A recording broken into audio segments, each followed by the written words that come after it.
सद्भावे तेने भेटे देव आपोआप म्हणून या संता अखंड बजावे त्यांच्या चरणी भावी लीन सदा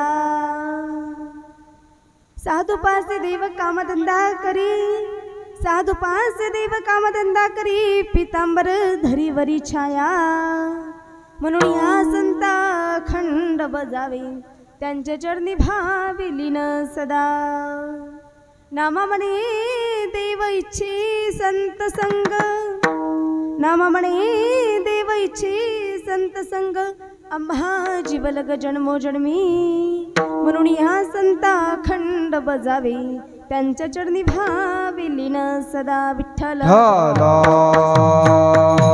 विठ्ठला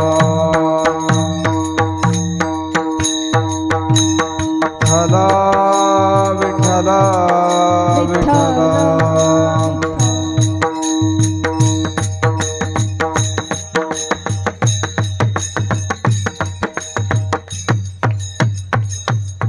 विठ्ठला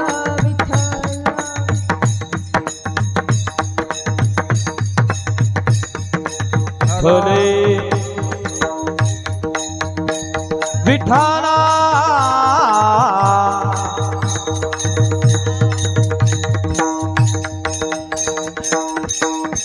कुंडली कमरदा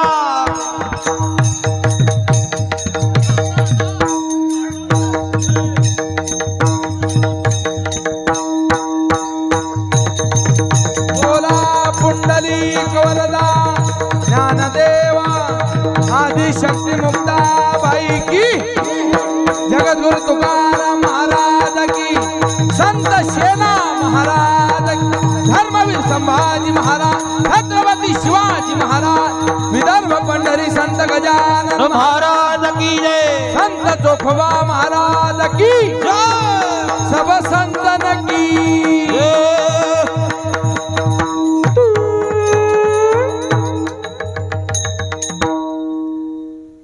गुरुर्ब्रह्मा गुरुर्विष्णु गुरुर्देव महेश्वरा गुरुर साक्षात परब्रह्म तस्मै श्री गुरुवे नमः नमो सद्गुरु तुका ज्ञान दीपा नमो सद्गुरु सच्चिदानंद रूपा नमो सद्गुरु भक्त कल्याण मूर्ती नमो सद्गुरु भास्करा पूर्ण कीर्ती थोड़ा सच्चिदानंद रूपाय विश्वपत्यादि हेतवे तापत्रय विनाशाय श्री कृष्णाय वयं नमामि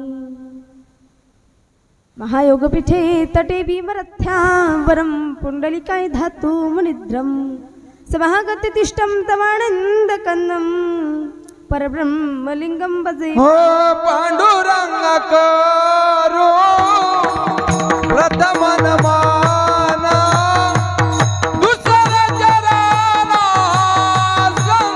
संताजिया दुसरे चरण पांडुरंग करू प्रथम नमन दुसरे चरण संताटिया दुसरे चरण त्यांच्या कृपाने कथेचा विस्तार त्यांच्या कृपादाने कथेचा विस्तार त्यांच्या कृपाने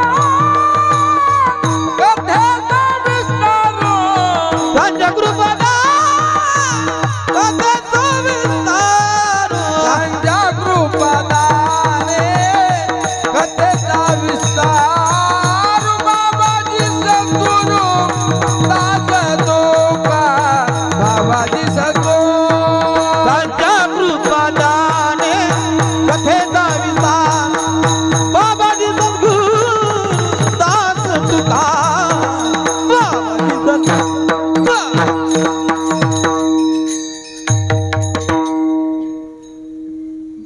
नमो ज्ञानेश्वरा निवृत्ती उदारा सोपान देवा नमो मुक्तबाई त्रिभुवन पावनी आदित्रय जननी देवांची आधी सर्वांनी समोर सरकून घ्या थोडं थोडं बाबा तुम्ही बाजू पुढे सरका थोडं बाबा थोडं बाजू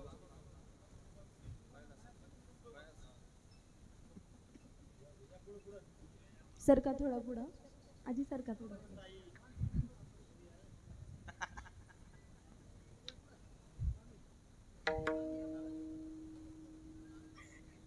मामी विठ्ठल विठ्ठला विठ्ठला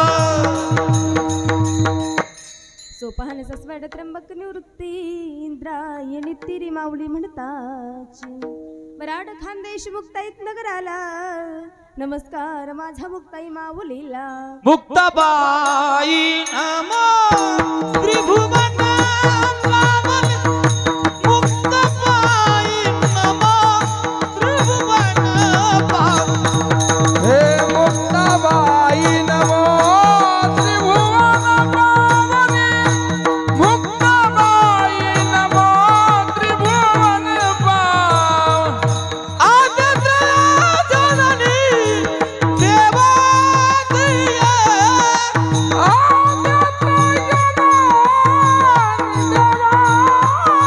मुक्ताबाई नमो त्रिभुवन पावनी मुक्ताबाई नमो त्रिभुवन पावन मुक्ताबाई नमो त्रिभुवन पावनी मुक्ताबाई नमो त्रिभुवन पावली आई नमो त्रिभुवन पावनी आद्यत्र जननी देवाची मुक्ताबाई नमो त्रिभुवन पावनी मुक्ताबाई नमो त्रिभुवन देवाची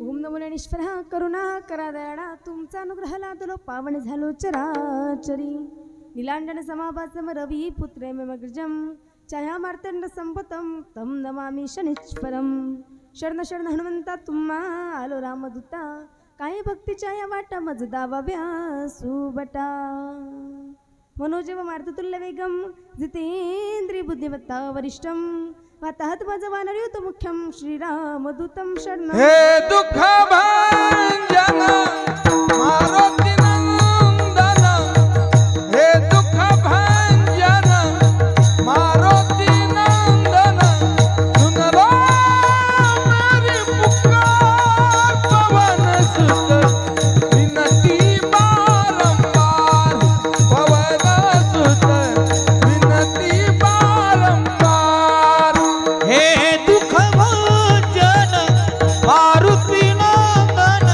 हे दुःख भंजन मारुती नंदन सुनला मेरी पुकार पवन सुत विनती वारंवार पवन सुत विनती वारंवार बारंबार प्रस्तुत प्राप्त प्रसंगी प्राप्त स्थळी कीर्तनरूपी सेवेकरता घेतलेला अभंग अनंत कोटी ब्रह्मांड नायक भगवंत पंढरीश पांडुरंग परमात्मा सचित अनंत घनाची निर्विकल्प समाधी भाषा आणि या समाधी भाषेतून संतमान रत्नांच्या रसेंद्रियांवर जी वागदेवी विराजमान झालेली आहे ते वागदेवीला स्मरून ज्यांनी या भारतीय संस्कृतीमध्ये पंचमवेद निर्माण केला असे जगद्गुरु संत तुकोबराय यांनीही ज्यांचं तोंड भरून वर्णन करावं नव्हेच ज्ञानीयांचे ज्ञानी योग्यांचे योगी साधकांचे मायबाप ज्यांनी आपणा सर्वांना मुक्तीचा मार्ग दाखवून दिला अशी संत सम्राट ज्ञानेश्वर माऊली यांनाही भूषण असणारे अनंत कोटी ब्रह्मांड नायक भगवंत पंढरीच्या राजाच्या सतत त्यांच्या संगतीत असणारे सतत पांडुरंगाच्या सोबत असणारे संत शिरोमणी नामदेव महाराजांचा 4 चरणांचा अभंग आजच्या सेवेसाठी घेतलेला आहे विठ्ठल विठ्ठल विठ्ठला विठ्ठला आणि अभंगाच्या माध्यमातून महाराज सांगताय संता पायी माता दरिता सद्भावे तिने भेटे देव आपोआप संतांकडे जाऊन त्यांच्या चरणी माथा सद्भावने ठेवा म्हणजे देवाची प्राप्ती आपल्याला आपोआप होईल म्हणजे महाराज काय हो संतांकडे फक्त जायचं आणि त्यांच्या चरणी नतमस्तक झाल्यानंतर देव आपोआप आमच्याकडे येईल का हो संतांकडे गेल्यानंतर देव आपोआप येतील हो संत नामदेवराय इथं सांगताय एवढंच नाही म्हणून या संत अखंड बजावे त्यांच्या चरणी व्हावे लीन सुद्धा त्यांच्या चरणी अखंड लीन राहून अखंड संतांची संगत करून त्यांची सेवा करून संतांवरती श्रद्धा ठेवावी लागेल, आपल्याला संतांवरती विश्वास ठेवावा लागेल, भाव ठेवावा लागेल. आणि ज्यावेळी संत आमच्यावरती कृपा करतील ना, संतांची सेवा केल्यानंतर आमच्यावरती संत कृपा करतील, त्यावेळी तेने भेटे देवा आपोआप, त्याने आम्हाला देवाची प्राप्ती आपोआप होईल.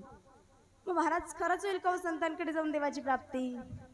हो, महाराज पुढे जाऊन सांगताय, साधोपासे देव कामधंदा करी पितांबर धरी परिछाया.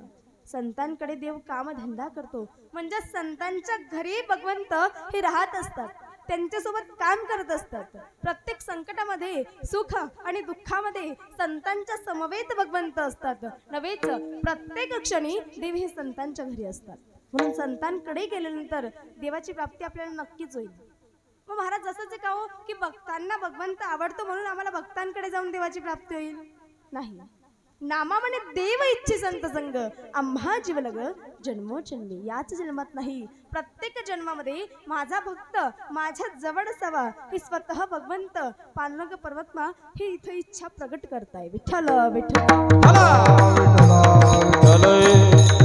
विठ्ठला.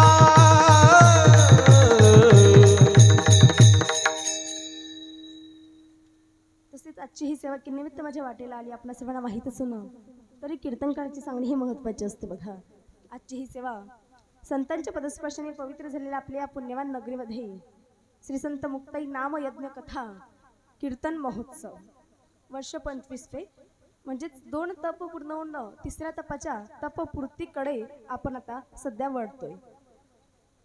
आणि या सप्ताहामध्ये आजची ही 5व्या दिवसाची सेवा माझ्या वाटेला आली. आमच्या भक्तप्राण प्रकाशदादा परिहार यांनी आमच्याशी संपर्क केला. तसेच सप्ताहातील सर्व आयोजक मंडळी, सर्व गावकरी मंडळी जे या सप्ताहाचे आयोजक आहात त्यांच्या सर्वांच्या संपर्कामार्फत असो त्यांनी सर्वांनी ही सेवा मला इथं दिली आणि पुनश्च एकदा तुम्हा सर्वांच्या भेटीचा योग इथं घडून आला. विठ्ठल विठ्ठल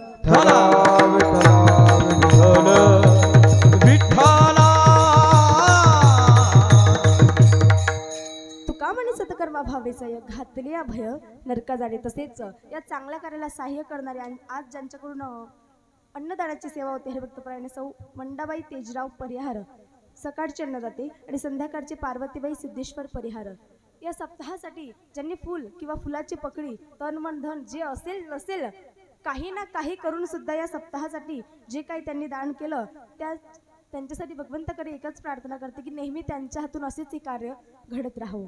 तसेच पुनश्च एकदा तुम्हा सर्वांच्या भेटीचा योग आला आणि कार्यक्रमाला उपस्थित आमचे सर्व महाराज मंडळी, खरं तर सर्वश्री हरिभक्तपरायण हनुमानजी महाराज काळे, तसेच भारत महाराज बोरकर आणि छान असं पखवाज वाजवतात हरिभक्तपरायण विकासचे महाराज जगताप, श्याम महाराज, तसेच श्याम महाराज, तसेच श्याम महाराज असतील आणि टाळकरी मंडळी जे गावातील सर्व मंडळी उभे असतील. मला प्रत्येकाचं नाव माहित नाही म्हणून मी कुणाचं नाव घेणार नाही, पण सर्व मंडळी इथं जे उभे आहात ते सर्व गुरुस्थानी असणारे. आणि खरं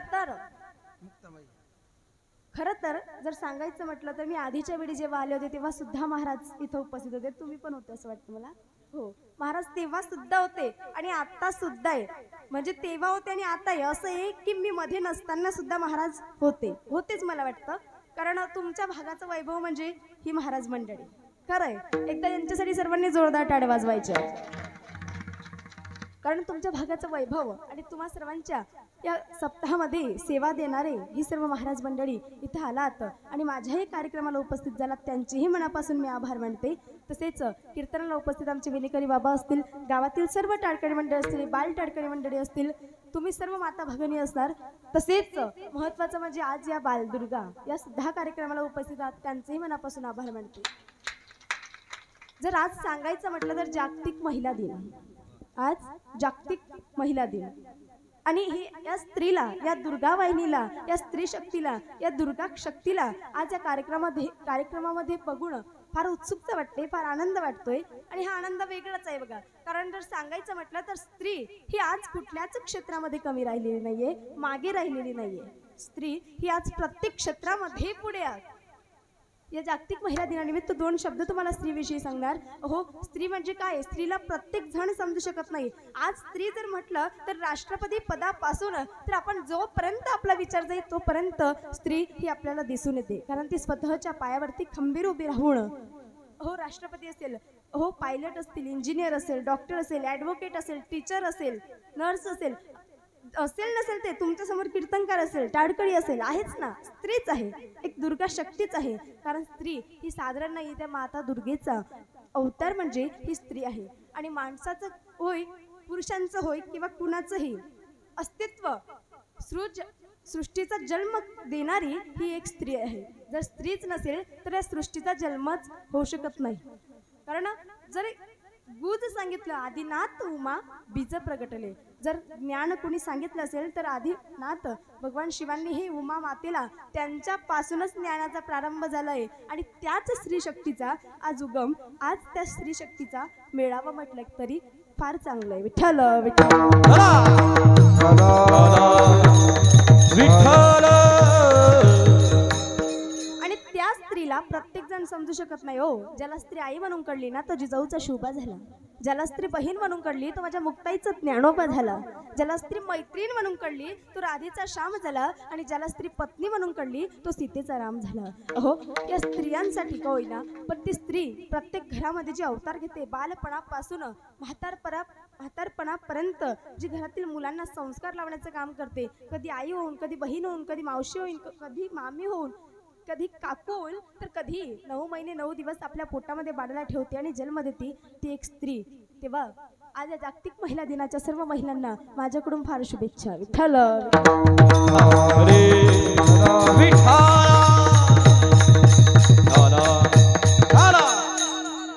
संतापाई माता दरिता सद्भावी तिने भेटे देव आपोआप. संतांकडे जाऊन त्यांच्या चरणी माथा सद्भावने ठेवा, म्हणजे देवाची प्राप्ती आपोआप आम्हाला होईल. खरंच होईल का मला संतांकडे जाऊन देवाची प्राप्ती? हो, पण त्याआधी आपल्याला संतांकडे जावं लागणार, त्यांच्यावरती विश्वास ठेवावा लागणार, श्रद्धा ठेवावी लागणार, त्यांच्यावरती भाव ठेवावा लागणार. तेव्हा कुठं संतांची प्राप्ती, देवाची प्राप्ती आम्हाला होईल? मग महाराज कुठंतरी तुम्हीच सांगता तो. जर अभंगाचा आम्ही भावार्थ बघितला सरळ सरळ तर या अभंगामध्ये नामदेवराय वर्णन करता येते संतांचं. कारण संतांविषयी नामदेवराय बोलताय, तुम्ही सांगताना काय सांगताय महाराज की संतांकडे जाऊन देवाची प्राप्ती आपोआप होते. मग त्या देवाची प्राप्ती करून देणारे संत हे साधारण नसतील ना, कारण ते संत देवाची प्राप्ती करून देत आहे. मग संत साधारण नाहीये महाराज. मग कुठंतरी तुम्हीच सांगतात ना की आपला जेवढा अधिकार आहे तेवढंच समोरच्या विषयी बोलायचं, पात्रता आपली जेवढी आहे तेवढंच बोलायचं, शिल्लकचं जास्तीचं बोलू नाही. मग महाराज देवाची प्राप्ती करून देणारे संत त्यांच्याविषयी बोलावं एवढा अधिकार नामदेवरायांचा होता का हो?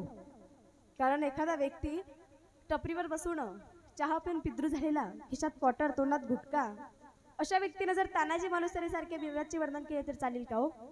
चालणार नाही, यथार्थ होणार नाही, उलट त्यांचा अपमान होईल. कारण वीराचे वर्णन हे वीराने करावे, शूराचे वर्णन हे शूराने करावे, आणि संतांचे वर्णन हे संतांनीच करावे. मग महाराज इथं संतांविषयी बोलणारे नामदेव आहेत, त्यांचा अधिकार पात्रता होती का तेवढी? हो महाराज, आम्ही जर नामदेवांची पात्रता बघायला गेलो, त्यांचा अधिकार बघायला गेलो तर नामदेव साधारण नाही हो. संत शिरोमणी त्यांना म्हटले जाते, तुम्हाला आधीच सांगितलं बघा. अजून पुन्हा तुम्हाला सांगते की एकमात्र जेवढे हे संत आपल्या या महाराष्ट्रामध्ये होऊन गेल्यात ते प्रत्येक संतांना, ऐका हा, प्रत्येक संतांना आधी गुरु करावा लागला आणि नंतर त्यांना देवाची प्राप्ती झाली. काय? आधी त्यांना गुरु करावे लागले, आधी गुरु भेटले, गुरूंचे दर्शन झाले आणि नंतर देवाचे दर्शन झाले. पण एकमात्र नामदेव असे की जे स्वतः आधी देवाच्या संगतीत राहिले, आधी देवाची प्राप्ती त्यांना झाली आणि नंतर त्यांना गुरु भेटले, नंतर नामदेवांना गुरु भेटले. असे हे नामदेव आहे, साधारण नाही. देवळाच्या मागे कीर्तन चालू होतं हो, तर भगवंताला देऊळ फिरवावं लागलं. फिरविले देऊळ, फिरविले देऊळ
बघा माझी ख्याती. देऊळ फिरविले हो भगवंतांनी, एवढे नामदुराई श्रेष्ठ. नोहे हा सामान्य महिमा संतांचा, हो सामान्य महिमा नाही संतांचा. ज्यांच्या हातून साक्षात भगवंत पांडुरंग परमात्मा जेवण करीत होते, ज्यांचा नैवेद्य भगवंत स्वतः स्वीकारत होते. नोहे हा सामान्य महिमा संतांचा. नैवेद्य हातीचा मूर्ती जेवी. साक्षात भगवंत त्यांच्या हातून जेवण करत होते बघा. चैतन्य स्वरूपामध्ये भगवंताला पाहायचंच, देवाने चैतन्य स्वरूपामध्येच जेवायचं, माझा नैवेद्य स्वीकारायचा, ही अट मांडणारी नामदेव आहे. आणि भगवंतांना स्वतः प्रगट व्हावं लागेल. साधारण होते का हो? साधारण नव्हते नामदेव आहे. आणि हेच असाधारण असणारे नामदेव आहे संतांविषयी बोलताय. आणि संतांचं महात्म्य सांगताना काय सांगताय हो? अभंगाच्या प्रथम चरणामध्ये संतापायी माता ठेविता सत्वा, संतापायी माता ठेविता सत्वा, संताबाई माता ठेविता सत्वा, संताबाई माता ठेविता सत्वावे,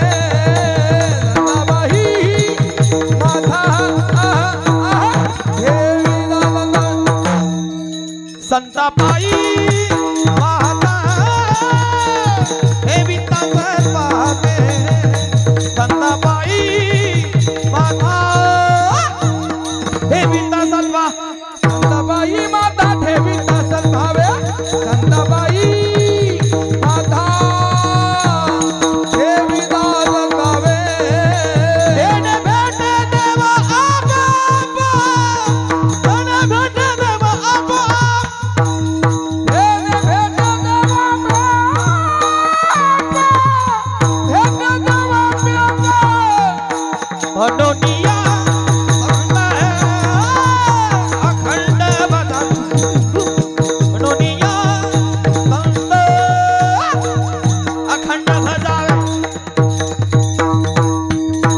मनोनिया संता अखंड भजावे, मनोनिया संता अखंड भला.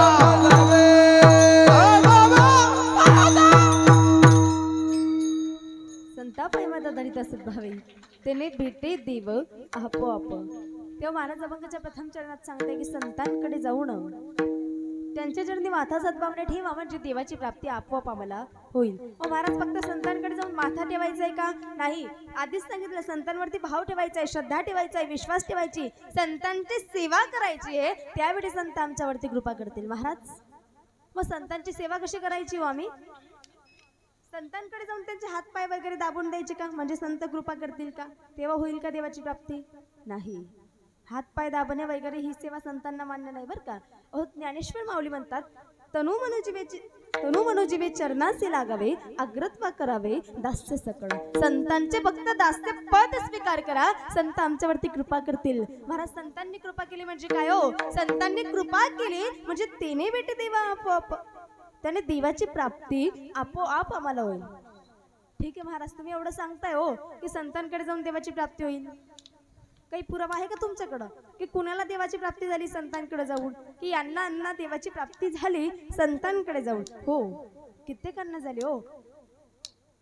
आणि आजपर्यंत ज्यांनाही देवाची प्राप्ती झाली ना, आधी त्यांच्या आयुष्यामध्ये संत चालले, आधी संतांनी कृपा केली आणि नंतरच भगवंताची प्राप्ती झाली. असे फार पुरावे आहेत बघा. पण त्यातील एकच पुरावा तुम्हाला देते, एकच तुम्हाला सांगेल जे आपणा सर्वांना माहिती असणारे. माता शबरी भिली ना, जातीने भिल्ल होत्या बघा माता शबरी. 7 वर्षाच्या शबरी माता होत्या, 6-7 वर्षाच्या शबरी माता होत्या बघा. त्यांच्याकडे 2-3 बकरीची पिलं आणली होती. त्या बकरीच्या पिलांसोबत शबरी खेळायची, एवढी लहान होती. एक दिवस शबरीची आई म्हटली शबरीला, अगं शबरी, अगं उठ ग, अगं कित्येक वेळ खेळशील त्या पिलांसोबत, अगं एक दिवस तर त्यांना मरायचंय ना, चल उठ पटकन. शबरी म्हटली, आई मरायचंय का? मरायचंय का आई यांना? आणि मरणं म्हणजे काय? काही मृत्यू म्हणजे काय? शबरीची आई म्हटली, अगं मला नाही माहिती, जा विचार तुझ्या बाबांना. छोटीशी शबरी माता चालत चालत चालत चालत बाबांकडे आली. बाबांना विचारायला लागली, बाबा ऐका ना, माझी आई म्हणते त्या बकरीच्या पिलांना मरायचंय. का मरायचंय हो बाबा त्यांना? आणि मरण म्हणजे काय हो बाबा? मृत्यू म्हणजे काय? शबरीचे बाबा सांगायला लागले, शबरी अगं बाळ, अगं ज्याचा जन्म झालाय त्याची मृत्यू ही अटळ आहे. जीवनाचं हे सर्कल, जीवनाचं हे वर्तुळ पूर्ण झालं म्हणजे एक दिवस सर्वांना मरायचंय. मग बाबा जीवनाचं सर्कल पूर्ण झाल्यानंतर मरायचंय, मग ही बकरीची पिल्लं तर अजून लहान आहात ना, यांना आत्ताच का मरायचंय? अगं बाई, आपण तुझं लग्न पक्क केलंय. तुझ्या लग्नामध्ये जे पाहुणे मंडळी येतील ना त्यांच्यासाठी मेजवानी बनवायची आणि म्हणून ती बकरीची पिल्लं आणली. ती म्हटली नका ना बाबा, कशाला जीव घेता हो त्यांचा माझ्या लग्नात, नका ना मारू त्यांना. शबरीची बाबा म्हटले अगं तुला काही कळत नाही, जा झोपून राहा, लहान नाही अजून तू. रात्र झाली होती. शबरी माता आपल्या कुटियेमध्ये आल्या, अंथरुणावरती झोपायला लागल्या. डोळे मिटले पण डोळ्यांसमोर चित्र आले त्या बकरीच्या पिलांचे. विचार आला मनामध्ये, अरे जर एक दिवस जन्माला आल्यानंतर एक दिवस मरायचंच आहे, मग नेमकं जगून तरी काय करायचंय?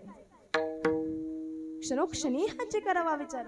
धराव या पार भवसिंधू, या भवसिंधूतून, या भवसागरातून तरुण जाण्याचा विचार शबरी मातांनी केला. आणि त्या रात्री शबरी आपला पाडा सोडून निघून गेली. जर माझं लग्न करून माझ्यामुळे कुणाचा जीव जात असेल तर लग्न करून काय फायदा आहे?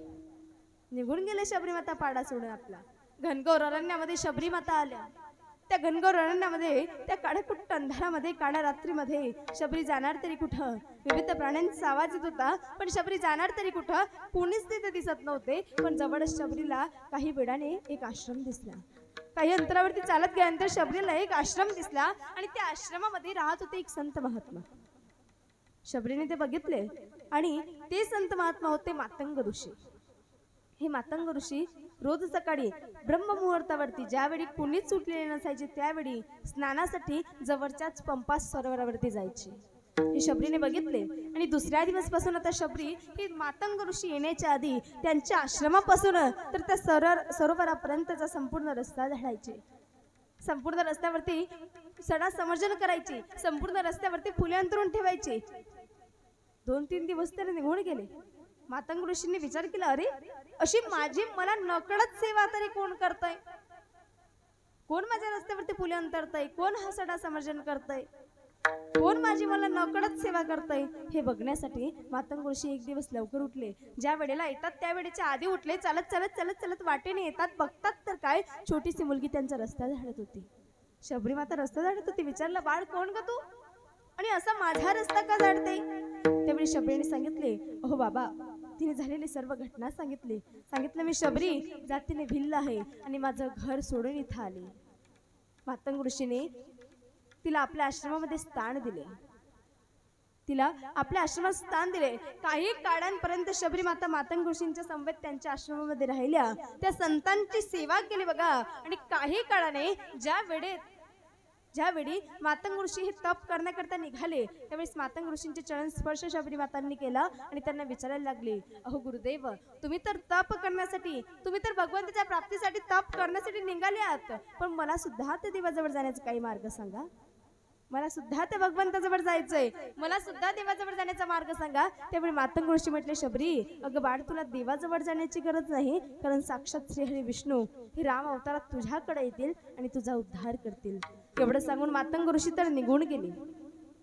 पण इकडे शबरी माता त्यांच्या त्या एका वाक्यावरती विश्वास ठेवून बघा, शबरी माता रोज सकाळी, ज्या दिवशी मातंग ऋषीने सांगितलं शबरी देव तुझ्याकडे येतील, त्या दिवसपासून शबरी माता रोज सकाळी लवकर उठायच्या.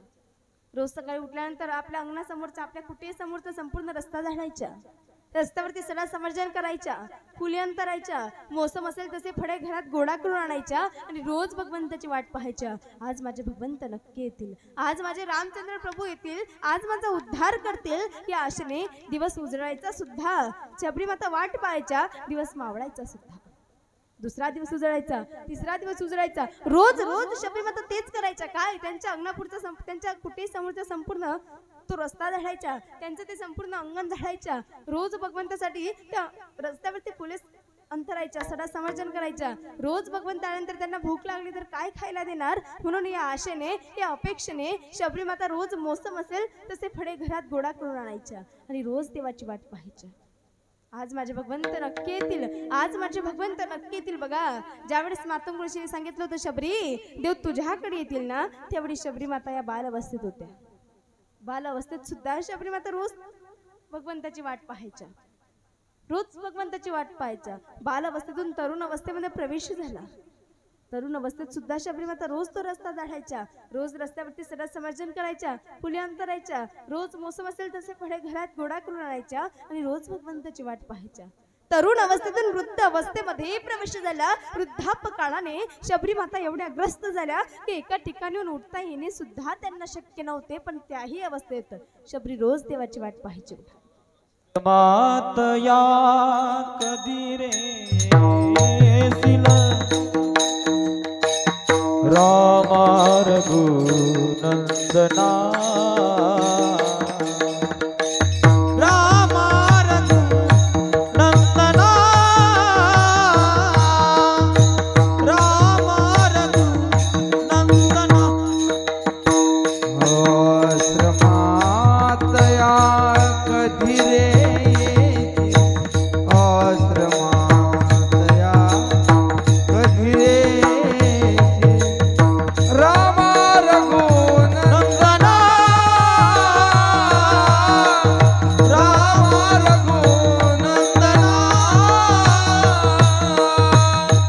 राम रघुनंदना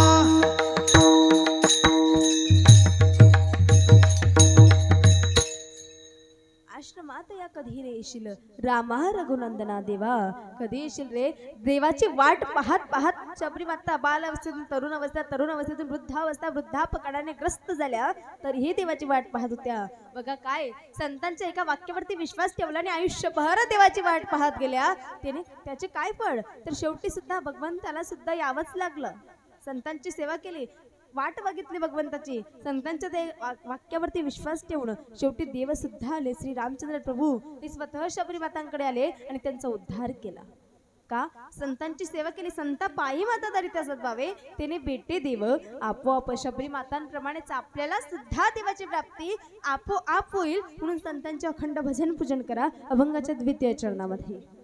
हो म्हणून या संता अखंड भजावे, म्हणून या संता अखंड भजावे, म्हणून या संता अखंड भजावे, म्हणून या संता अखंड भजा, म्हणून या संता अखंड भजावे, म्हणून या संता अखंड भजावे, म्हणून या संता अखंड भजावे. हे म्हणून या संता अखंड भजावे, म्हणून या संता अखंड भजावे.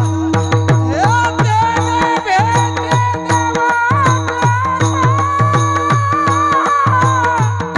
देने भेटे देवा, त्यांच्या चरणी व्हावली ना सदा, त्यांचे चरणी व्हावली ना सदा, हे त्यांच्या चरणी भावली नसता, त्यांच्या चरणी भावली नसता,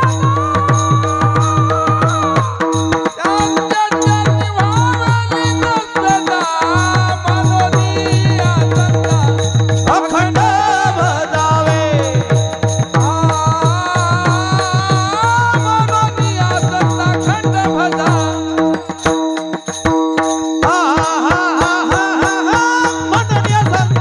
अखंड भजा, म्हणून या संता अखंड भजा.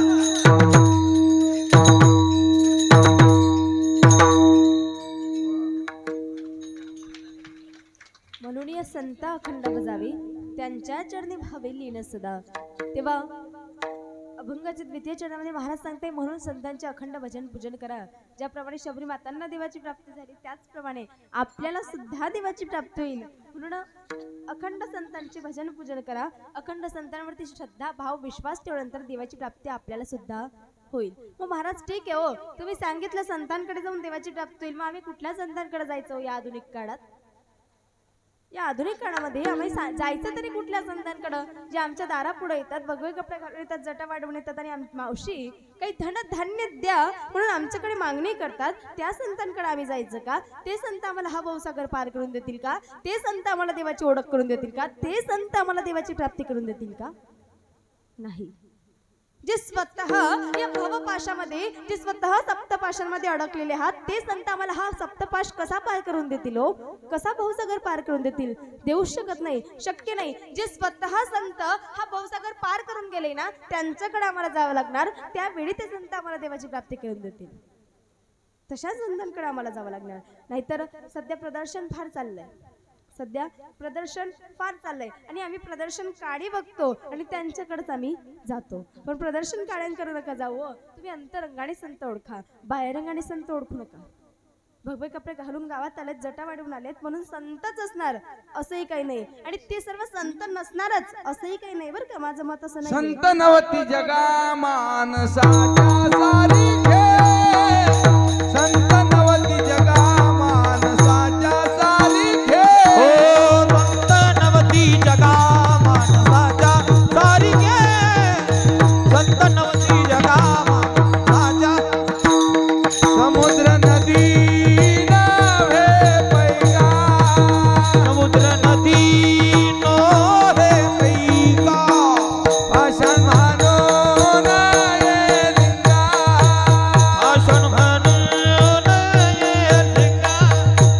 हे संत नवती जगा, संत नवती जगा, हे माणसाच्या सारिखे, माणसाच्या सारिखे. हो मानसाच्या सारिखे, मानसाच्या सारिखे.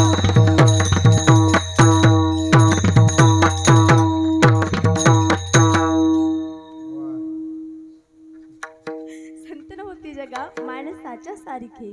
तेव्हा संत हे अंतरंगाने ओळखायचे बरं का, बाहेरंगाने ओळखायचे नाही. जे भगवे कपडे घालून गावात येतील त्या प्रत्येकाला संत म्हणू नका. त्यातील सुद्धा काही संत असतील, सर्व नाही असं माझं मत नाही, पण तुम्ही अंतरंगाने संत ओळखा. आजच नाही हो, ऐसे मुक्तांनी कित्येक वर्षांपूर्वी आपल्याला सांगितलंय.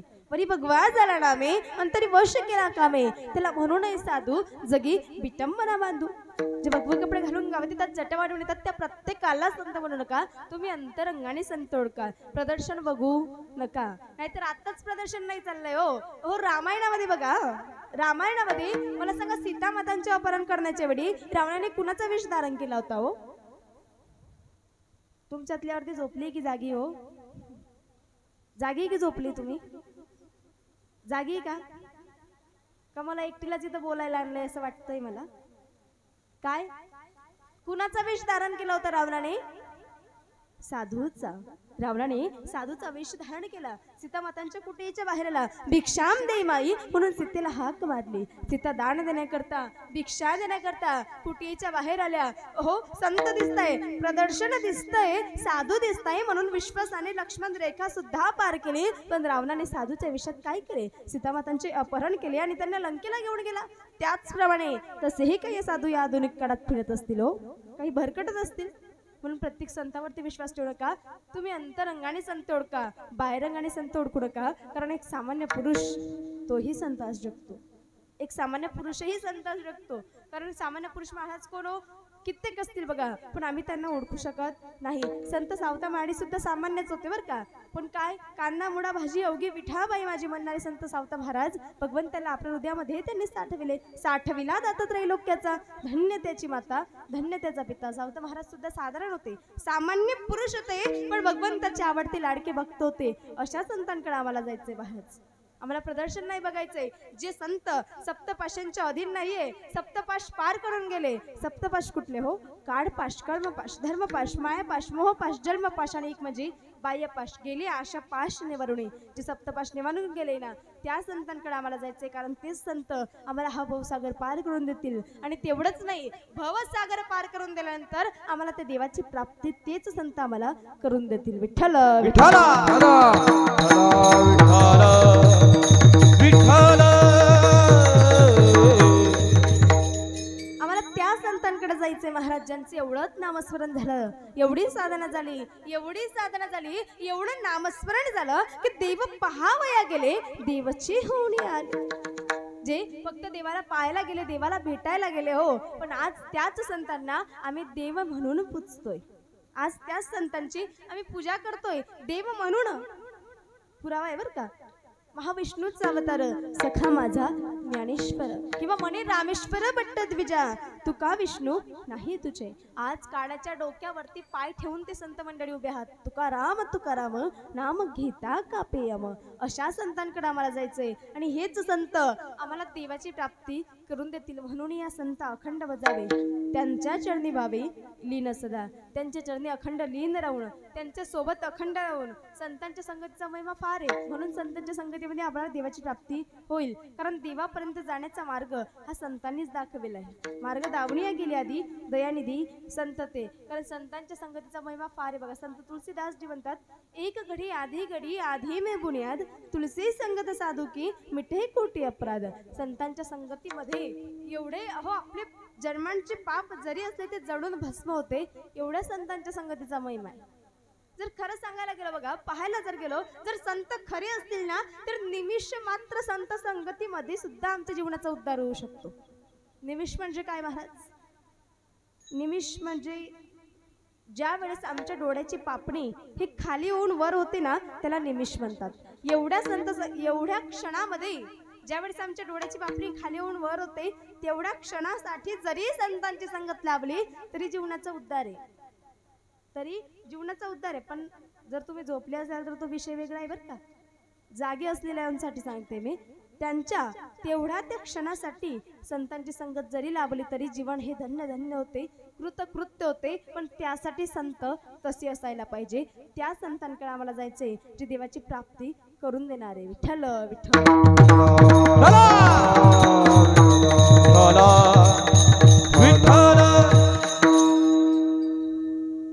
ठीक आहे महाराज, तुम्ही आल्यापासून तेच सांगताय काय संतांकडे जाऊन देवाची प्राप्ती होईल. आम्ही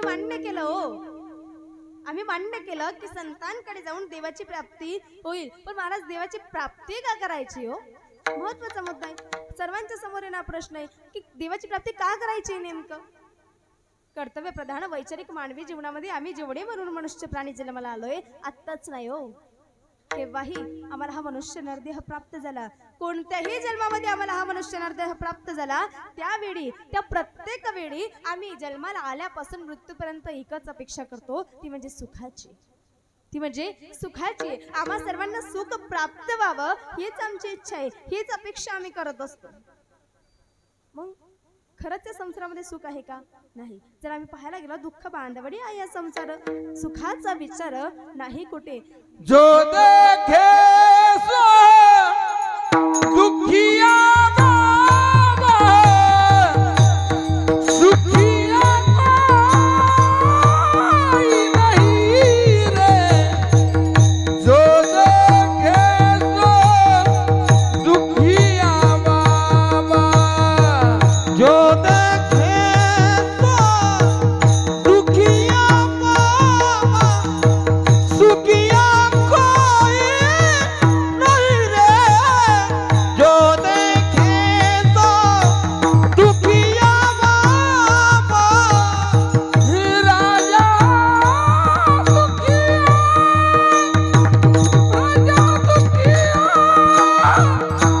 दुखिया धन बैरागी दुख के कारण सुख देवने उदरी माया त्यागी रे.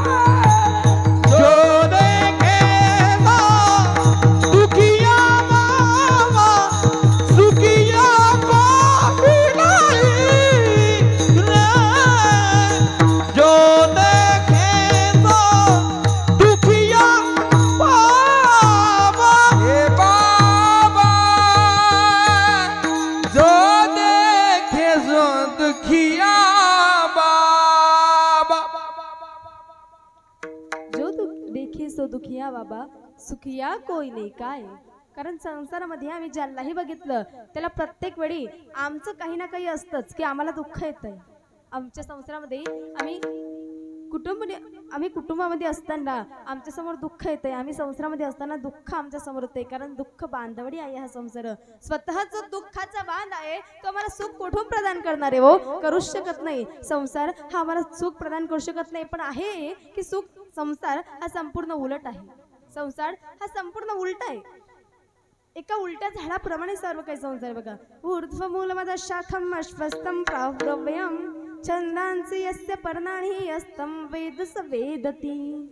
अरे संपूर्ण संसार नाशवंत आहे, मायेचा बाजार आहे, एका उलट्या झाडाप्रमाणे सर्व काही संसार आहे बघा. आपण जर नदीच्या काठावरती असलो आणि नदीच्या काठावरती एखादं झाड असेल तर त्याचं प्रतिबिंब हे आम्हाला नदीमध्ये कसं दिसतं, उलट दिसतं. सावलीमध्ये ज्याप्रमाणे ते उलट दिसतं ना त्याचप्रमाणे हा संसारही उलट आहे. जे आहे ते दिसत नाही आणि जे दिसतं ते आहे नाही, असा हा संसार आहे. आणि याच संसारामध्ये अपेक्षा करतो आम्ही सुखाची. जे सुख आम्हाला दिसतंय, आम्हाला वाटतंय की त्या वस्तूत नक्की सुख असणार, त्या वस्तूपर्यंत पोहोचण्यासाठी, त्या सुखाच्या पर्यंत पोहोचण्यासाठी आम्ही विविध कष्ट घेतो. त्या सुखापर्यंत पोहोचण्यासाठी, त्या वस्तूच्या प्राप्तीसाठी आम्ही धडपड करत असतो. त्या सुखापर्यंत जाण्याचा मार्ग सुद्धा आम्हाला भेटतो. मार्गावरती चालत चालत चालत चालत कालक्रमण करीत करीत हळूहळू का होईना सुखापर्यंत पोहोचतोय, त्या वस्तूपर्यंत पोहोचतोय. वस्तूचा काही क्षण उपभोग सुद्धा घेतोय, पण त्या काही क्षणाच्या सुखामागं पर्वत एवढं मोठं दुःख लपलेलं असतं. आज ते दुःख आम्हाला दिसत नाहीये. सुख पाहता जवा पाडे, दुःख पर्वत एवढे. ते दुःख आज आम्हाला दिसत नाही, कारण संपूर्ण संसार उलट आहे, मायेचा बाजार आहे. आणि या संसारामध्ये आम्ही नेमकं सुख मानतो म्हणजे कशाला, पैशाला. काय या आधुनिक काळात आम्ही सुख मानतो कशाला, पैशाला. खरे पैसा म्हणजे खरं सर्व सुख आहे हेच आम्ही आज मानतो. पैसा कमवू नका असं मी म्हणत नाही बरं का. पैसा काढायची गरज आहे, पैसा कमवा. पैसा कमवू नका असं म्हणत नाही, पैसा काढायची गरज आहे. पण किती कमवसाल हो, कमवून आयुष्यभर सकाळी उठल्यापासून रात्री झोपेपर्यंत तोच विचार, तेच कार्य, तेच काम, रात्री स्वप्नात सुद्धा तेच. काय किती कमवसाल हो. सिकंदराने सर्व जग जिंकलं, सिकंदराने सर्व जग जिंकलं, पण मरताना सोबत काय नेलं, काहीच नेलं नाही. ज्यावेळेस सिकंदर आजारी होता, त्याला समजलं आता काळ घ्यायला येणार आहे, त्यावेळेस सिकंदराने सुद्धा आपल्या एका विश्वासू व्यक्तीला सांगून दिलं होतं, रे जेव्हा मी मरणार ना तेव्हा माझ्या हात बांधणार नका, मोकळे ठेव जा. कारण त्याने आपणा सर्वांनाच नव्हे संपूर्ण जगाला उपदेश केला. मुठ्ठी बांधकर जग में आया, हात पसारे जाएगा, हात पसारे जाएगा. संसारामध्ये आल्यानंतर कितीही काबाड कष्ट करा, कितीही पैसा कमवा, कितीही मुलांसाठी प्रॉपर्टी कमवून ठेवा, कुठलाच मुलगा नाव घेणार नाही. उलट म्हणतील की आमच्या आई वडिलांनी एवढीच प्रॉपर्टी कमवून ठेवली, शिल्लक ठेवते तर. कारण समाधान आजकाल कुणाला राहिलेलं नाही, समाधान राहिलेलं नाहीये. त्याचं साक्षात उदाहरण सुद्धा तुम्हाला देते. मला सांगा, मागच्या वर्षी कापसाचा भाव किती होता हो? किती होता? 7-8 असेल. पण आम्ही काय अपेक्षित होतो? 10. त्या कापसाची खाज येईपर्यंत त्याला एका रूम मध्ये बंद करून ठेवलं. मागच्या वर्षीचा 10चा कापूस यावेळेस 8, त्यावेळेस 8ला नाही दिला, यावेळेस 6ला दिला. काय तात्पर्य, काय समाधान हो, बाकी काहीच नाही. समाधान आज राहिलेलं नाहीये. अपेक्षा आज माणसांची वाढत चालली आहे. पण किती अपेक्षा करालो, जे आहेत ना ते आपल्याच कर्माचे भोगे. आलिया भोगासी असावे सादर, देवावरी भार घालून घ्या. आम्ही जे भोग आमच्या पुढे येत आहे ना त्यांना सांभाळ जा. कितीही कमवला ना पैसा सोबत येणार नाही आहे. खरं तर तुका म्हणे धन, धनासाठी घेती प्राण. पैशासाठी आज कोण कुणाला मारेल सांगता येत नाही बरं का.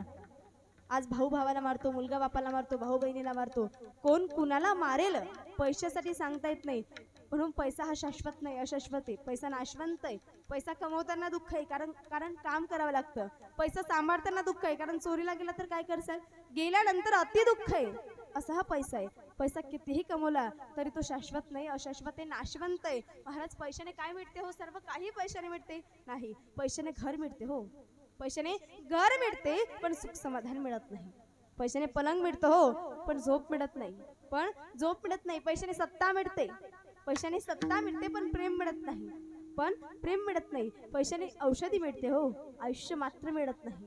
पैशाने पुस्तक मिळते हो, ज्ञान मिळत नाही. पैशाने चष्मा मिळतो, डोळे मात्र मिळत नाही. पैशाने सुंदर पत्नीही मिळते, आज तीही मिळत नाही, पण तरी सांगते पैशाने सुंदर पत्नीही मिळते, पतिव्रता मात्र कधीच मिळत नाही. पैशाने सर्व काही मिळते हो, पण देव, आई वडील आणि संत हे कधीच मिळत नाही. पण संत मिळाले ना तर तेने भेटे देव आपोआप. महाराजांनी प्रमाण दिलं बघा, जो देखे सो दुखिया बाबा सुखिया कोई नाही. जर सुखी कोणी असेल तर ते फक्त रामाचे दास भगवंताचे भक्त. कारण सुख वसे चिटाई बहु पायी संतांनीच सुखापर्यंत जाण्याचा मार्ग दाखविला आहे ना हो. संसारामध्ये सुद्धा एका ठिकाणी सुख आहे. कुठं? सर्व सुखाचे आगर बाप रखवा देवर. भगवंताच्या विठ्ठलाच्या पांडुरंगाच्या चरणात जवळच सुख आहे आणि त्या सुखापर्यंत जाण्याचा मार्ग दावणीया गेली आधी दयानिधी संत ते त्यांनीच दाखविला आहे. आणि त्या सुखापर्यंत जाण्यासाठी आम्हाला संतांकडे जावंच लागणार.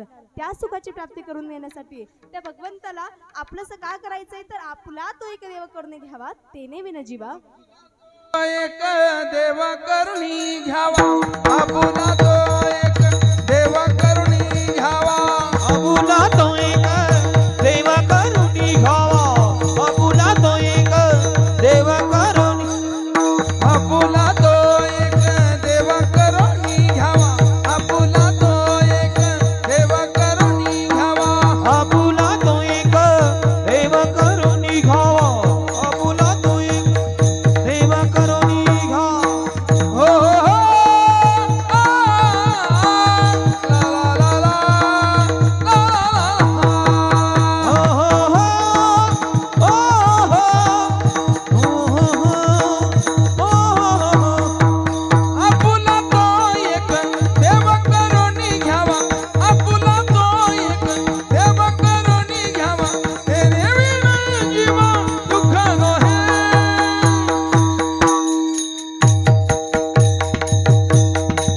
हे रती माई दुःखाची जनिती.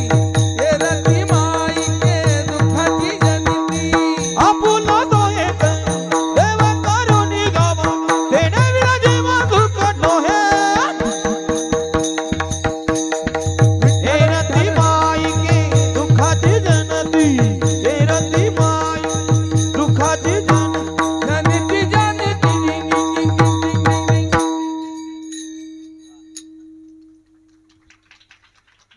आपला प्रश्न होता की देवाची प्राप्ती का करायची. कारण आपला तो एक देव करून घ्यावा तेने विनजीवा. सुख नाही त्या देवाशिवाय या जीवाला कुठंच सुख मिळणार नाही हो. म्हणून देवाची प्राप्ती करायची आणि म्हणून आम्हाला संतांकडे जाणं आवश्यक आहे. महाराज आता खरंच कळलं हो की देवाची प्राप्ती म्हणजे देव म्हणजे खरं सुख आहे. देवाची प्राप्ती करणं फार महत्वाचं आहे आयुष्यात. महाराज आता खरंच सांगा ना हो, खरंच संतांकडे जाऊन देवाची प्राप्ती होईल का? हो. आमच्या मनात शंका कुशंका येत आहे महाराज की खरंच होईल का देवाची प्राप्ती? हो खरंच संतांकडे जाऊन देवाची प्राप्ती होईल. अभंगाच्या तृतीय चरणामध्ये सुद्धा हो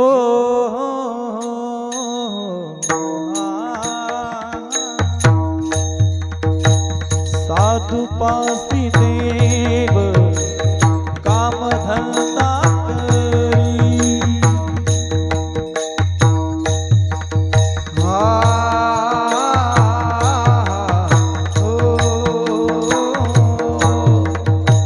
साधु किए घरे काम धंदा. हो घरी काम धंदा करी. साधु पासी देव काम धंदा करी. साधु किए घरे काम धंदा करी. साधु किए घरे काम धंदा करी. हो पितांबर वरी छाया. पितांबर धरी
इच्छा आहे तेव्हा देवा संतांच्या घरी देव स्वतः काम करतो. संतांच्या घरी देव स्वतः काम करतो. तुम्ही म्हणसाल महाराज ऐकतोय तर काही सांगता का? नाही, काही नाही सांगत बरं का. मग तुम्ही म्हणसाल कुठल्या संतांच्या घरी देवाने काम केले नाही? तुम्ही मला विचारू नका हो, मी तुम्हाला विचारते कुठल्या संतांच्या घरी देवाने काम केले नाही हो? प्रत्येक संतांच्या घरी देवाने काम केले. संत सावता महाराजांना भगवंतांनी मणा निंदू लागला, गोरवाकांना मडके बनवू लागले, मडके विकू लागले. सजन कसाया संगे विकू लागे मास, सजन कसायला मास विकू लागले. कवीरांना शेली विणू लागले. संत जनाबाईंना भगवंतांनी दळण दळू लागले, गवऱ्या वेचू लागल्या. संत सखुबाईला घरातील काम करू लागलं. एवढंच नाही हो, संत श्रेष्ठ एकनाथ महाराजांच्या घरी भगवंतांनी 36 वर्ष कामं केली. पहिली 12 वर्ष विठ्ठल नाव धरून केली, दुसरी 12 वर्ष केशव नाव धरून केली आणि तिसरी 12 वर्ष श्रीखंड्या नाव धरून केली. श्रीखंड्या चंदन उघडतसे किंवा कावडीने पाणी ज्या घरी भरी चक्र पाणी. नाथांच्या घरी भगवंताने स्वतः द्वारपाल होण्याचं सुद्धा काम केलंय. हाती त्रिशूल लखलखीत द्वार संरक्षित नाथांचे. हो, प्रत्येक संतांच्या घरी भगवंताने काम केलंय. म्हणून साधुपास देव कामधंदा करी, पितांबर धरी वरी छाया. ज्या वेळेस संत जनाबाई गौऱ्या वेचायच्या ना हो, त्यावेळेस पांडुरंग परमात्मा त्यांच्या डोक्यावरती आपला असा पितांबर धरायचे. का तर जनाबाईंना ऊन लागू नये हो, म्हणून छाया म्हणून, सावली म्हणून आपला पितांबर त्यांच्या डोक्यावरती धरायचे. प्रत्येक संतांच्या घरी माझ्या देवाने काम केले. म्हणून संतांकडे गेल्यानंतर देवाची प्राप्ती होईलच. त्या भक्तांवरती भगवंताचं किती प्रेम असतं बघा. अहो, ज्यावेळेस संत जनाबाईंच्या घरामध्ये दळण दळत असताना भगवंताचा हार राहून गेला होता. त्यावेळेस लगबगीने भगवंत पांडुरंग हे मंदिरामध्ये निघून गेले. त्यांचा हार जनाबाईंच्या घरामध्ये राहून गेला आणि आपल्या सर्वांना माहिती बघा कथा की त्यांचा हार राहून गेल्यानंतर जनाबाई सर्व ही तपासणी करण्यात आली आणि तपशील केल्यानंतर बघितल्यानंतर सर्वांच्या घरामध्ये बघितल्यानंतर तो हार सापडला जनाबाईंच्या घरामध्ये. त्यांच्यावरती चोरीचा आळ आला. बडव्यांनी शिक्षा सुनावली. कुठली? सुडावरती चढवण्याची शिक्षा सुनावण्यात आली. जनाबाईंना शिक्षा सुनावण्यात आली. कुठली? तर सुडावरती चढवण्याची. जनाबाईंना त्या सुडाजवळ आणण्यात आले. सूड गळ्यात अटकवण्यात आला. पण जनाबाईंनी त्या हाराची चोरी नव्हती केली बघा. साक्षात भगवंतांनी त्यांचा हार त्यांच्या घरामध्ये भगवंताचा हार स्वतः त्यांच्या घरामध्ये राहून गेला होता आणि भगवंत निघून गेले होते. पण जनाबाई देवाला म्हटले नाही की अरे देवा मला वाचव किंवा देवा माझ्यावरती हा कसा आड आला. जनाबाई डगमगल्या नाही, घाबरल्या नाही हो, कारण विश्वास.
जनाबाईंच्या घरामध्ये भगवंताचा हार राहून गेल्यानंतर जनाबाईंना सुडावरती चढवल्यानंतर त्यांच्या गळ्यात तो सूड अटकवल्यानंतर त्या स्थानावरती त्यांना आणल्यानंतर त्यांच्या गळ्यात सूड अटकवण्यात आला आणि जनाबाईंना विचारण्यात आलं. म्हणतात ना हो, मरताना माणसाची शेवटची इच्छा पूर्ण केली जाते.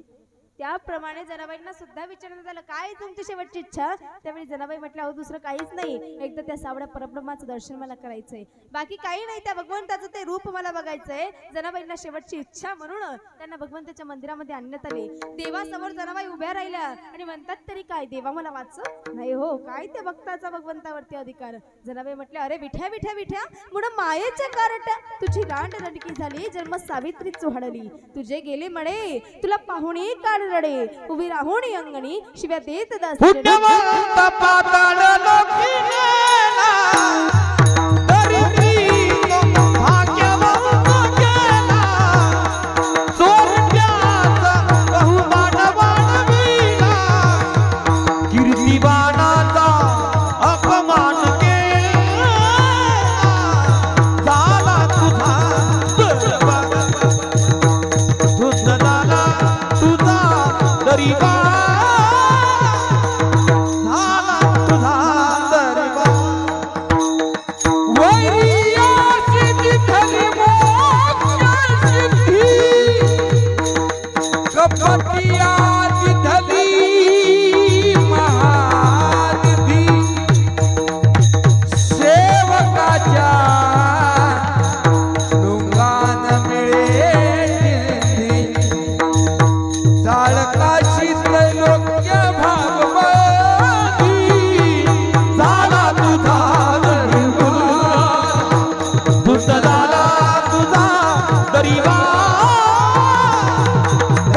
दिलं बघा.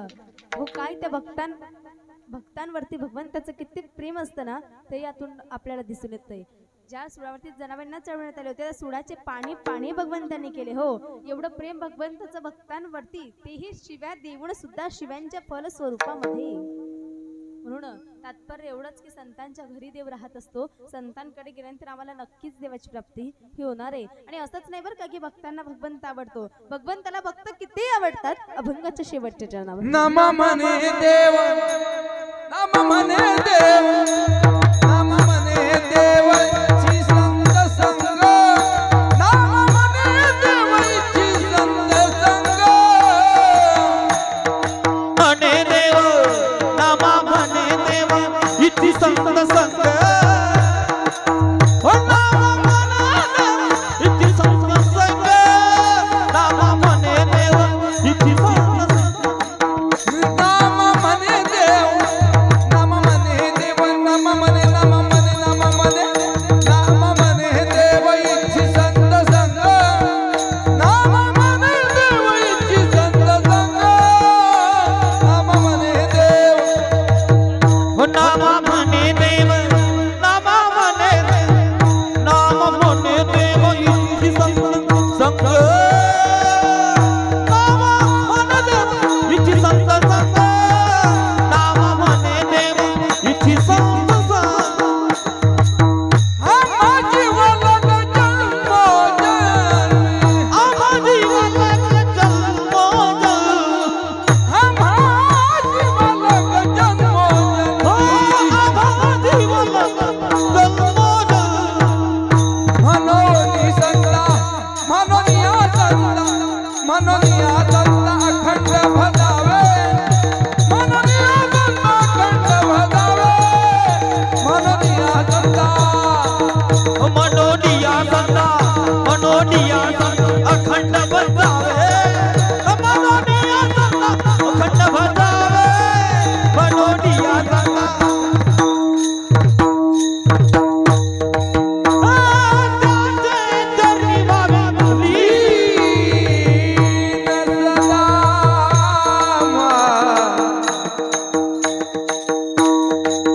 त्यांचे चरणी व्हावे,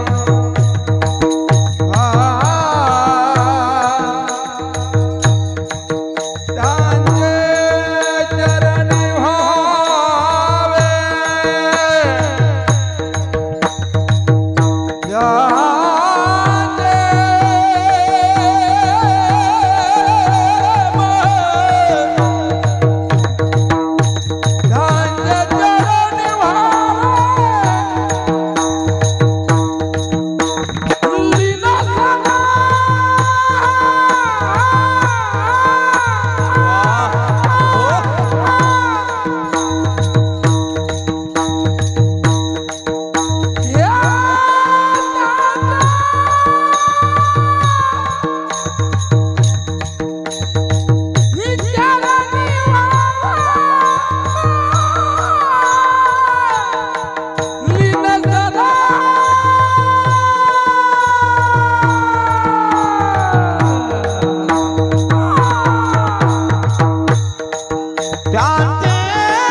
इच्छी संत संग आम्हा जीवलग जन्मोजन्मी. तेव्हा नामदेव म्हणतात की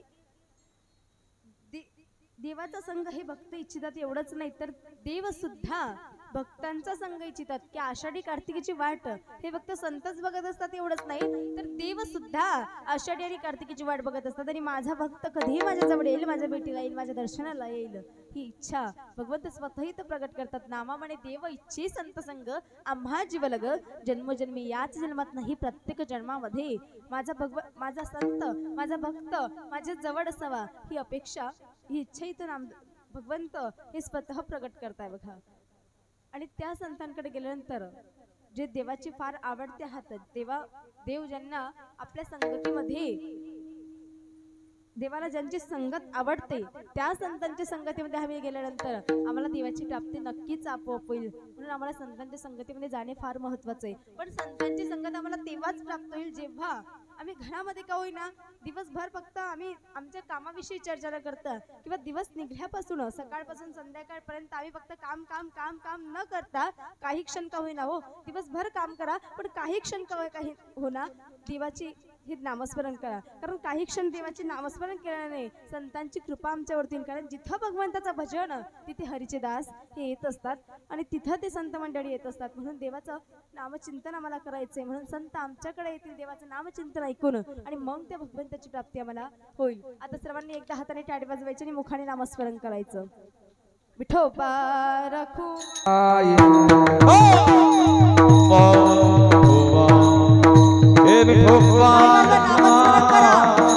हात वरती कर, हात वरती. हा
तात्पर्य एवढंच बघा. आजही आपण पंढरीला गेलो तरी आजही पंढरीला गेल्यानंतर आधी आपल्याला चंद्रभागेचं स्नान झाल्यानंतर पुंडलिकाचं दर्शन करावं लागतं.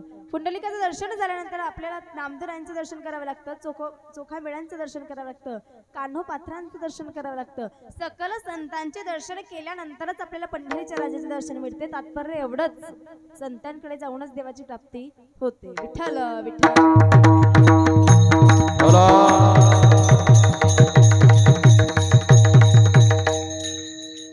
असो, आतापर्यंत तुम्हाला अभंगाचं निरूपण जे सांगितलं ते सर्व तुमच्या लक्षात आहे की नाही मी सांगू शकत नाही, पण मला तरी वाटतं नाही. ठीक आहे, आतापर्यंत सांगितलेलं तुमच्या लक्षात नाही, पण आता जेवढं सांगेल ना तेवढं जरी घरी घेऊन गेलात ना तरी तुमच्या सप्ताहाचं आणि माझ्या इथं बोलण्याचं हे सार्थक होईल. आधीच तर घसा बसलाय, कसं तरी बोलते, तेवढं घरी घेऊन जा. काय बघा, आपण रोज मंदिरामध्ये येतो, रोज भगवंताची पूजा करतो, रोज भगवंताची आराधना करतो, रोज देवाचं दर्शन घेतो, पण त्या देवाचं दर्शन करत असताना आमच्या मनामध्ये एक विचार आला पाहिजे, ज्या देवाचं आम्ही दर्शन करतोय, ज्या देवाची आम्ही आराधना करतोय, पूजा करतोय, रोज त्याच्या पुढे नतमस्तक होतोय, त्याच देवाची जी रूपं आमच्या घरात आहात, आधी आम्ही त्यांचा मान सन्मान त्यांना प्रदान करतोय का, त्यांचा स्वाभिमान त्यांना प्रदान करतोय का, आधी हे आमच्या लक्षात आलं पाहिजे, आधी हा विचार आमच्या मनामध्ये आला पाहिजे. महाराज आमच्या घरात कुठली रूप आहे हो देवाची? हो आहेत ना, त्या देवाची रूप. आ म्हणजे आत्मा, ई म्हणजे ईश्वर. ईश्वर प्रत्येक घरात राहू शकत नाही हो, म्हणून त्या ईश्वराने आईचं रूप घेऊन प्रत्येक घरामध्ये एक एक आई आपल्याला दिली. आई म्हणजे एक ईश्वराचं रूप आहे. त्या आईचं आणि वडिलांची सेवा करणं हे आपलं परम कर्तव्य आहे. कारण आईवडिलांसारखे दैवत या जगात दुसरे कुठलेच नाहीये. आणि तुम्ही बसलेल्यांसाठी मी सांगते की आईवडिलांची सेवा करा, हे मला योग्य वाटत नाहीये. हे मला तरी योग्य वाटत नाहीये की मी तुम्हाला सांगते की आईवडिलांची सेवा करा, कारण तुम्ही स्वतःच आईवडील आहात ना. म्हणून हे तुमच्यासाठी हा उपदेश नाही बरं का. हा उपदेश तुमच्यासाठी नाही, जी तुमची मुलं जी घरी बसली असणार किंवा इथं जी असणार, जी घरी बसली असणार, गल्लीत बसली असणार, कुठं ओट्यावरती बसली असणार, त्यांच्यासाठी मी हे बोलते. त्यांना ऐकू जाईल की नाही सांगता येत नाही, पण तरीही त्यांच्यासाठी हा उपदेश आहे, तुमच्यासाठी नाही. कारण स्वतः तुम्हीच आईवडील आहात. कारण आईवडिलांविषयी सांगणं हे काळाची गरज आहे. म्हणजे कारण आई वडील हे आज आम्हाला वृद्धाश्रमामध्ये दिसत आहे. आई वडील हे वृद्धाश्रमामध्ये का दिसत आहे? कारण बघा, इथं बसलेल्यांपैकी सर्व आई वडीलच आहात. इथे बसलेल्यांपैकी सर्व आई वडील आहात. काही कमी प्रमाणात हे मुलं किंवा मुली असणार, कमी प्रमाणात आहात. आणि त्यांचं हे ऐकणं महत्वाचं आहे. पण हे संस्कार आमच्या घरात टाकणं महत्वाचे. हेच संस्कार आमच्या घरातही टाकणं महत्वाचे. असो, महाराज आईविषयी जर बोलायचं म्हटलं, सांगायचं म्हटलं तर आ म्हणजे आत्मा, ई म्हणजे ईश्वर. ईश्वर प्रत्येक घरात जाऊ शकत नाही, म्हणून त्या ईश्वराने आईची निर्मिती केली आहे. आणि ती आई एका ईश्वराप्रमाणेच आमच्या सोबत राहते. महाराज आईविषयी बोलायचं म्हणजे काय? आई म्हणजे मंदिराचा उंच कळस म्हणजे आई. मंदिराचा उंच कळस म्हणजे आई. हो, अंगणातील पवित्र तुळस म्हणजे आई. अंगणातील पवित्र तुळस म्हणजे आई. वाळवंटात प्यावं असं थंडगार पाणी म्हणजे आई. भजनात गुणगुणावी अशी संत वाणी म्हणजे आई. हो, आरतीत वाजवावी अशी लयबद्ध टाळी म्हणजे आई. वेदनेनं भरलेली सर्वात पहिली आरोळी म्हणजे आई. हो, आईसाठी लिहावं एवढे शब्द नाही कोठे, आणि आईवरती बोलावं एवढे माझे व्यक्ती महत्व सुद्धा नाही मोठे. मी सुद्धा आईविषयी काहीच बोलू शकत नाही, कारण त्या आईचे किती उपकार नितांत आपल्यावरती आहात. हो, ज्याला हात नाही ना त्याला हाताची किंमत विचारा, ज्याला पाय नाही ना त्याला पायाची किंमत विचारा, आणि ज्याला आई नाही ना त्याला आईची किंमत विचारा. आई काय असते? जोपर्यंत आपल्यासोबत ती आई असते ना, तोपर्यंत आपल्याला आईची किंमत कळत नाही. आणि एकदा का त्या आईला आपल्या आयुष्यातून जाऊ दे ना, त्या आईशिवाय कशालाच किंमत उरत नाही. हो, त्या आईशिवाय कशालाच किंमत उरत नाही. आई म्हणजे खरं दैवत आहे. आईची सेवा करा. हो महाराज, आम्ही कुठेही आईविषयी ऐकतो म्हणजे आई आमच्या जीवनाचा संपूर्ण आधार म्हणजे आईच आहे का? नाही. कुटुंबामध्ये ज्याप्रमाणे आमच्यासाठी एक आई महत्वाची ना, तेवढाच एक बाप सुद्धा फार महत्वाचा आहे. आईविषयी आम्ही कुठेही ऐकतो. हो, आईविषयी आम्हाला कोणीही सांगतं, पण बापाचं काय? हो, आईचे गुणगान तर फार झाले, आईचे गुणगान फार झाले. हो, पण बिचारा बापाने काय केले? बिचारा बापाने काय केले? बिकट प्रसंगी बापाचं सदा सोडवे, बिकट प्रसंगी बापाचं सदा सोडवे. आपण गातो फक्त आईचीच गोडवी, आपण गातो फक्त आईचीच गोडवी. हो, आईकडे असतील अश्रूचे पाठ, आईकडे असतील अश्रूचे पाठ, तर बाप म्हणजे संयमाचा घाट, तर बाप म्हणजे संयमाचा घाट. हो, आठवते जेवण बनवणारी प्रेमळ आई, आठवते जेवण बनवणारी प्रेमळ आई, तर त्या शिजुरीची सोय ही बापच पाही, त्या शिजुरीची सोय ही बापच पाही. अहो, देवकी यशोदेचं प्रेम हे मनात साठवा, देवकी यशोदेचं प्रेम हे मनात साठवा, तर टोपलीतून बाडास नेणारा वसुदेवी आठवा, टोपलीतून बाडास नेणारा वसुदेवी आठवा. रामासाठी कौशल्याची झाली असेल हो कसरत, रामासाठी कौशल्याची झाली असेल कसरत, पण पुत्रवियोगाने मरण पावला बाप दशरथ, पुत्रवियोगाने मरण पावला बाप दशरथ. हो, काटकसर करून मुलास देतो पॉकेट मनी, काटकसर करून मुलास देतो पॉकेट मनी. घरी बापा पडतो पॅन्ट शर्ट जुनी, मुलीला हवे ब्युटी पार्लर नवी साडी, मुलीला हवे ब्युटी पार्लर नवी साडी. घरी बापा टपतो साबणाची दाढी, घरी बाप आटपतो साबणाची दाढी. आठवा हो त्या बापाला, मुलाच्या नोकरीसाठी दळदळ जिने चढून साहेबापुढे लाचार होणारा ना तो बापच, मुलीच्या स्थळासाठी उंबरटे जिजवणारा सुद्धा बापच. आई घराचं मांगल्य असते हो, पण बाप हा घराचं अस्तित्व असतो. लहान संकट करता ही आई असते, तर मोठ्या संकटांसाठी हा बाप असतो, मोठ्या संकटांकरता बाप असतो. हाताला चटका लागला किंवा बोटाला ठेस लागली ना, तर आई ग असा शब्द तोंडातून बाहेर पडतो. पण एखाद्या रस्ता ओलांडताना एखाद्या मोठ्या गाडीचा धक्का लागला ना, तर बाप रे अशा शब्दातून बाहेर पडतो. म्हणून लहान संकटाकरता ही आई असते, तर मोठ्या संकटाकरता हा बाप असतो. बघा, ज्यावेळेस मुलीचे लग्न होते तेव्हा बाहेर पाहुण्यामध्ये रडते, आपलं दुःख व्यक्त करते ती आई, तर बाप आपल्या हृदयाच्या एका कोपऱ्यामध्ये डसरस रडत असतो. कारण बाप दाखवत नाही, तो एका नारळाप्रमाणे असतो. नारळ ज्याप्रमाणे वरतून कडक असते आणि आतमध्ये अमृतासारखे गोड पाणी, तसा हा बाप असतो. वरतून आम्हाला मारतो बोलतो, पण त्याच्या हृदयामध्ये प्रेमाचे पाझर आमच्यासाठी वाहत असतात. तो कारण बापाला असं वाटतं, ज्याप्रमाणे या समाजामध्ये मी हालअपेष्टा सहन केला, त्याप्रमाणे माझ्या मुलांना कधीच मिळू नये, त्याप्रमाणे माझ्या मुलांना कधीच मिळू नये, म्हणून तो बाप बोलत असतो. आणि प्रत्येक वेळी मुलांना योग्य दिशा दाखवत असतो. दादांना दुसरं काहीच नाही, आईवडिलांची सेवा करा. बघा, कारण आईवडिलांसारखे खरे दैवत या जगात दुसरे कुठलेच नाहीये. आधी आईवडिलांची सेवा करा आणि नंतर देवाचे दर्शन करा. विठ्ठल विठ्ठल विठ्ठल हो, आईवडिलांची सेवा करा. बघा, तसेच दारू पिऊ नका, व्यसन करू नका. इथं बसलेल्यांपैकी तरी कोणी करत नसणार, एवढी अपेक्षा मी करते. पण दादांनो, जर आज सांगायचं म्हटलं तर आज आम्ही जर विचार केला तर 14-15 वर्षाची मुलं सुद्धा बिडी असेल, सिगारेट असेल, दारू असेल, गुटखा असेल नसेल ते व्यसन ते करताय, नसेल ते व्यसन ते करताय. पण महाराज, व्यसन हे माणसाचं आयुष्य संपूर्ण खाऊन टाकते. व्यसन माणूस व्यसन करत नाही, तर ती व्यसन स्वतः त्या माणसाचं आयुष्य हे बर्बाद करते, खाऊन टाकते. बघा, आणि जर विचार केला तर व्यसनामुळे कित्येकांचे घर हे आज आम्हाला कित्येकांच्या घरामध्ये आज आम्हाला भांडण पाहायला मिळतंय. का तर फक्त व्यसनामुळे. आज आम्ही हे विसरतोय हो, की आमची संस्कृती कोणती आहे, आमचा देश कोणता आहे, आमचा देव कोणता आहे, आमचा धर्म कोणता आहे. आम्ही जगतोय हो, आम्ही जगतोय आज, पण जगत असताना आमच्या मनामध्ये हा विचार येत नाही की आम्ही नेमकं जगतो कशासाठी. स्वतःसाठी आज आमचं जगणं चाललंय, आज स्वतःसाठी जगणं चाललंय. पण स्वतःसाठी जगणं चालू देऊन काही वेळ हे धर्मासाठी सुद्धा काढावा. काही वेळ आम्ही आमच्या जातीचे आहात, मान्य मला हो, आमच्या जातीवरती आम्हाला फार गर्व आहे, हे आम्ही मान्य करतो. जातीवरती गर्व आहे, पण जर हो ज्यावेळी धर्मच राहणार नाही तेव्हा जातीचं काय करसाल हो. कारण आज सर्वांनी जातीमध्ये महापुरुषांना सुद्धा वाटून घेतलंय.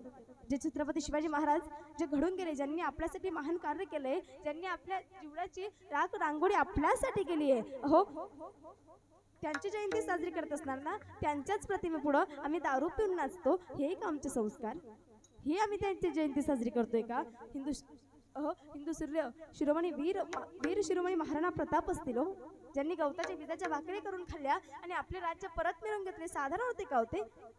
अरे हे अपना राजपुताना नाज इसे तलवार पे, इसने सारा जीवन कटा बरछे तीर कटारों पे, बोल रही है कणकण से कुर्बानी हिंदुस्तान की, इस मिट्टी से तिलक करो, ये धरती है बलिदान की, ये धरती है बलिदान की.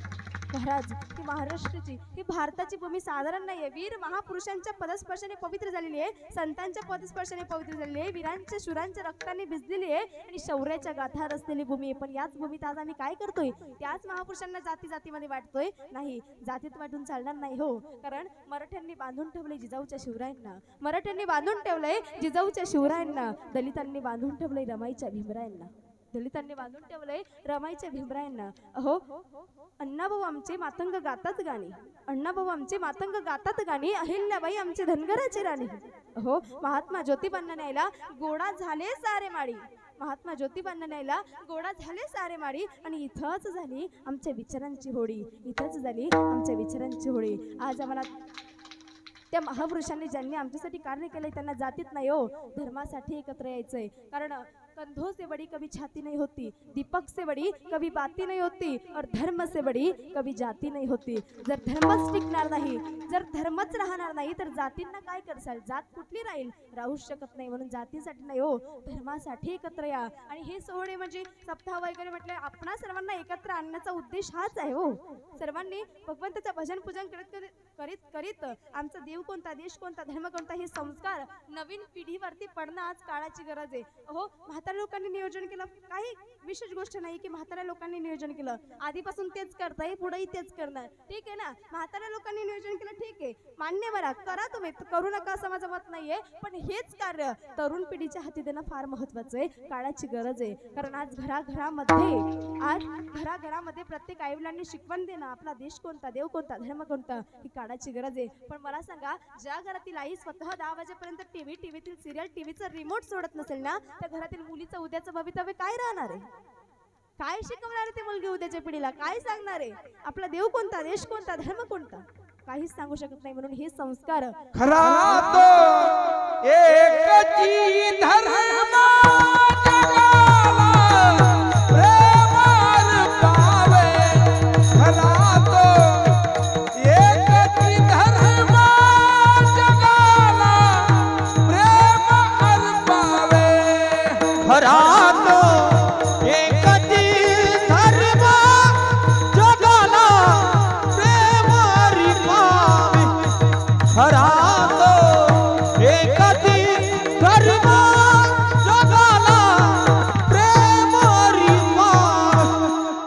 जगी जगी नाती पतिता, जगी जगी पदा दलिता, जगी दे दीना ती पतिता, जगी दे दीना पदा दलिता. दयादा होनी शिकवावा जगाला प्रेम अर्पावे, खरा तो एकटी धर्म रमारपा प्रेमारपा. प्रेम अर्पावे.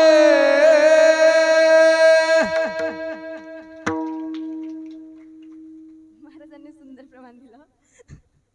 कारण धर्माचं शिक्षण देणं काही काळाची गरज आहे, आणि कुठलं शिक्षण देणं हे महाराजांनी सांगितलं बघा. कारण जाती जातींमध्ये नाही तर आम्हाला धर्मासाठी एकत्र यायचंय, ते कार्य करायचंय, पण हे संस्कार आईवडिलांनी टाकणं महत्वाचं आहे. कारण एक शिवाजी राजे घडले ना, त्यांना घडवणारी एक जिजाऊ होती, शहाजी राजे होते. त्यांना घडवणारे एक जिजाऊ होती, शहाजी राजे होते. अहो, कुठले संस्कार टाकले हो शिवाजी राजांवरती जिजाऊनी? कुठले संस्कार टाकले? संध्याकाळी सांज भात लावल्यानंतर शिवबाला जवळ घ्यायची. काय झालं, ढगफुटी झाली काय माग? बघताय तुम्ही?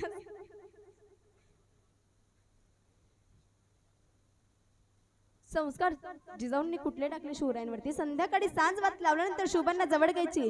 रामाच्या, कृष्णाच्या, अर्जुनाच्या, महाभारताच्या, रामायणाच्या, शौर्याच्या गाथा जिजाऊ शिवरायांना सांगायची बघा. आणि आज आम्ही कुठल्या गाथा सांगतो आमच्या मुलांना? आज आम्ही कुठले संस्कार टाकतो आमच्या मुलांवरती? खाली पाडाला झोका देतून वरतून कोणती सिरियल पाहतो? हे रिश्ता क्या केलात? अरे, हे संस्कार टाकतात का तुम्ही तुमच्या मुलांवरती? असे शिवराय घडवायचे का आम्हाला? असे महाराणा घडवायचे का आम्हाला? नाही, आम्हाला ते घडवण्यासाठी, कारण जर आज जिजाऊंनी आणि हे माझ्याची जाऊची पुण्य आहे, कशी आली वपणाला तो बापाचा बाप वाग शुभाचा, तो बापाचा बाप वाग शुभाचा. माझ्या जिजाऊची पुण्याई आम्ही पळाला, बापाचा बाप वाग शुभ जन्मला, तो बापाचा बाप वाग शुभ जन्मला, बापाचा बाप वाग शुभाचा.